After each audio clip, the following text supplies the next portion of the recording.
अस्सलामुअलैकुम दोस्तों, सी लैंग्वेज के चौथे ट्यूटोरियल में खुश आमदीद। आज के इस ट्यूटोरियल में जो चीज़ हम सीखेंगे वो ये है फॉर्मेट स्पेसिफायर्स।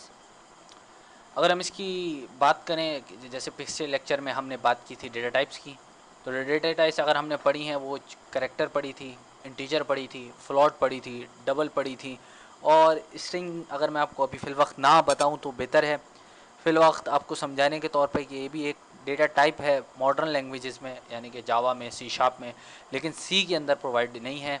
ये भी एक डेटा टाइप के तौर पे यूज़ की जाती है, लेकिन सी के अंदर इसका फॉर्मेट स्पेसिफायर जो है वो डिफ़ाइन है। हम बात करते हैं फॉर्मेट स्पेसिफायर्स की। अगर डेफिनेशन की तरफ आए, format specifier are the operator use in the printf function. जाहिर सी बात है ये एक फंक्शन प्रिंट एफ के अंदर ही यूज़ होते हैं, जैसे मैं लास्ट ट्यूटोरियल के अंदर बात कर रहा था। Function to be print the data which is refer by an object और अ वेरिएबल। अब ऑब्जेक्ट से मुराद अगर आप कोई फंक्शन से वैल्यू रिटर्न करवा रहे होंगे तो, और अगर आप कोई वेरिएबल से वैल्यू अगर रिटर्न करवा रहे होंगे तो, दोनों सूरतों में आप जो है क्या कर सकते हैं, फॉर्मेट स्पेसिफायर यूज़ कर सकते हैं। One a value in store in a particular variable, जो अगर या तो आप किसी वेरिएबल के अंदर अगर कोई स्पेसिफिक, यानी कि जिस तरह हमने पिछले प्रोग्राम के अंदर वैल्यू सेट करवाई थी 10 और 20 और बी में, उसको अगर आप प्रिंट कराना चाहें तो उसके लिए। तो अभी फ़िल वक्त आप समझने के लिए आप ये देखें कि हमारे पास कौन कौन से फॉर्मेट स्पेसिफायर यूज़ होते हैं और अगर हम इसको प्रोग्राम के अंदर यूज़ करें तो किस तरह जो है वो हम यूज़ कर सकते हैं। फॉर्मेट स्पेसिफायर्स के अगर हम आ जाए तो परसेंट सी जो है वो यूज़ होता है किसके लिए, एनी सिंगल करेक्टर। और अगर इसकी आर्ग्यूमेंट टाइप देखा जाए तो अगर डेटा टाइप की बात करें तो वो है इसकी करेक्टर 4, यानी कि अगर बात करें परसेंट डी और परसेंट आई, ये दोनों हम यूज़ कर सकते हैं। हम मोस्टली यूज़ करते हैं परसेंट डी, आई को यूज़ नहीं हम करते, लेकिन करना चाहें तो कर सकते हैं। ये इंटीजर टाइप को जो है रेफ़र करता है। इंटीजर में भी दो इंटीजर आते हैं, एक आता है साइंग और एक आता है अनसाइंग। साइंग से मुराद उसके अंदर प्लस वैल्यू होंगी और अनसाइन के अंदर प्लस और माइनस दोनों वैल्यू आ सकती हैं। बाय डिफ़ॉल्ट अगर हम इंटीजर लिखेंगे तो वो सिर्फ और सिर्फ पॉजिटिव वैल्यूज़ जो है वो स्टोर करवा सकेगा और नेगेटिव नहीं उठा सकेगा। तो ये इसमें थोड़ा सा डिफरेंट होता है कि इंटीजर के अंदर आप जो है पॉजिटिव नेगेटिव दोनों करा सकते हैं, लेकिन अनसाइन के अंदर आप सिर्फ और सिर्फ पॉजिटिव वैल्यूज़ जो है वो स्टोर करवा सकते हैं। अब ऑक्टल इंटीजर, ऑक्टल एक डेटा टाइप है, यानी कि आप किस तरीके से बात करेंगे, एक नंबर सिस्टम भी है हमारे पास जिसके अंदर हम बेस जो है वो 8 रखते हैं, जैसे डेसिमल की 10 रखते हैं, तो ऑक्टल उसके अंदर प्रिंट हो जाएगा, ये भी आना साइंग है। इसके बाद हेक्सा, हेक्सा यानी कि वो भी एक डेटा टाइप नहीं है, नंबर सिस्टम ही कह लें। डेटा टाइप हमारे पास यूज़ होती है लेकिन नंबर सिस्टम है बेसिकली ये, अगर देखा जाए तो। किस तरीके से बाइनरी होता है, ऑक्टल होता है, हमारे पास डेसिमल होता है और हेक्सा, ये 4 मेन हमारे पास डेसिमल नंबर सिस्टम जो है वो मार्केट में अवेलेबल है। 32 भी आ चुका है लेकिन फिलहाल हम उसकी बात नहीं करेंगे, वो हेक्सा की एक्सटेंशन है। फिलहाल हम हेक्सा इंटीजर की बात करेंगे। तो इसके अंदर हम बात कर लेते हैं इसको एक्स और कैपिटल एक्स, इन दोनों से जो है परसेंट से हम यूज़ करते हैं। देन हम आए थे फ्लोटिंग पॉइंट नंबर में। फ्लोटिंग पॉइंट जो हम नॉर्मली यूज़ करते हैं वो यूज़ करते हैं परसेंट एफ, लेकिन अगर हम एक्सपोनेंशियल वैल्यूज़ की बात कर रहे हों तो उसके अंदर हम यूज़ करते हैं परसेंट ई। लेकिन और अगर इसके साथ साथ हमें छोटी अगर एक्सपोनेंशियल वैल्यू यूज़ करनी है तो उसके लिए हम परसेंट जी भी यूज़ कर सकते हैं। तो ये अगर हम देखा जाए परसेंट पी, ये पॉइंटर है, पॉइंटर फिलहाल आप ना इसको समझे तो बेहतर रहेगा, क्योंकि ये हमारी कोई डेटा टाइप नहीं है, लेकिन मैंने इसलिए लिखा कि आपको पता होना चाहिए कि परसेंट पी जो है वो भी एक फॉर्मेट स्पेसिफायर है, ये असल में एड्रेस के लिए यूज़ किया जाता है। और लास्ट में हमारे पास है स्ट्रिंग। स्ट्रिंग का फॉर्मेट स्पेसिफायर हमारे पास सी लैंग्वेज में मौजूद है, लेकिन इसकी कोई डेटा टाइप हमारे पास मौजूद नहीं है, हमें डेटा टाइप बनानी पड़ती है। यही हमारे पास थोड़ा सा डिफरेंस है सी लैंग्वेज और दूसरी हमारी जो मॉडर्न लैंग्वेजेस हैं, या ऑब्जेक्ट सी की बात कर लें यानी कि सी प्लस प्लस की, उसके अंदर भी हमारे पास स्ट्रिंग की फंक्शनैलिटी मौजूद है।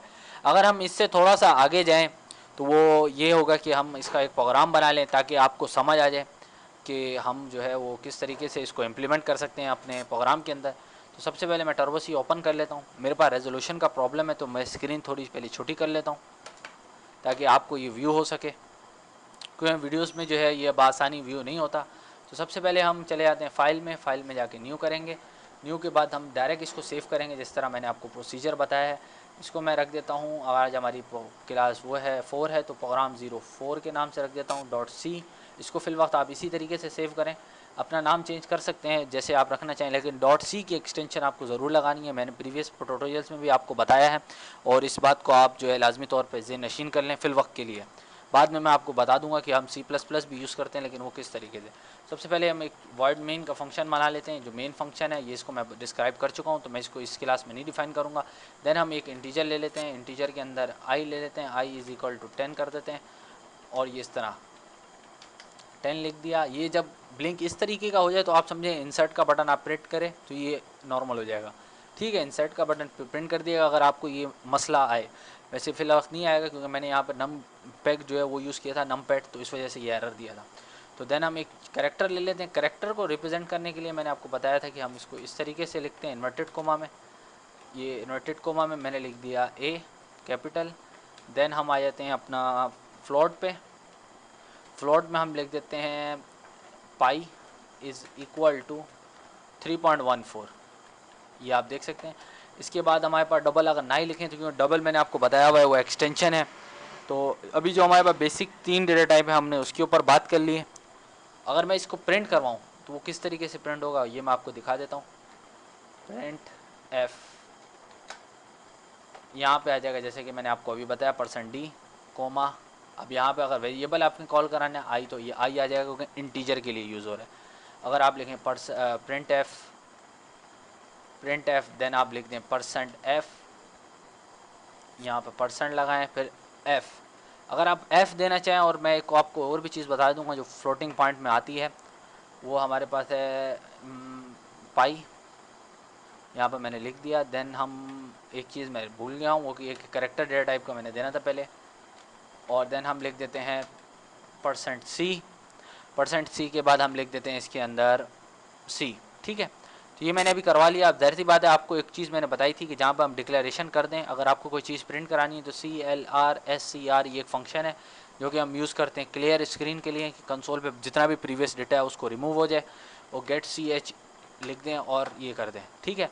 इसको आप सेव कर लें, हर वक्त करते रहा करें, कुछ पता नहीं है लाइट अगर आपकी ऑफ हो जाए या कोई और मसला आ जाए या सिस्टम क्रैश हो जाए, तो इसलिए आपको फ़ाइल सेव रखनी होती है। तो इसको मैंने यहाँ पे चलाया है, ये मैंने यहाँ पर सेमीकोलन नहीं दिया, कंपाइल किया, नो एरर।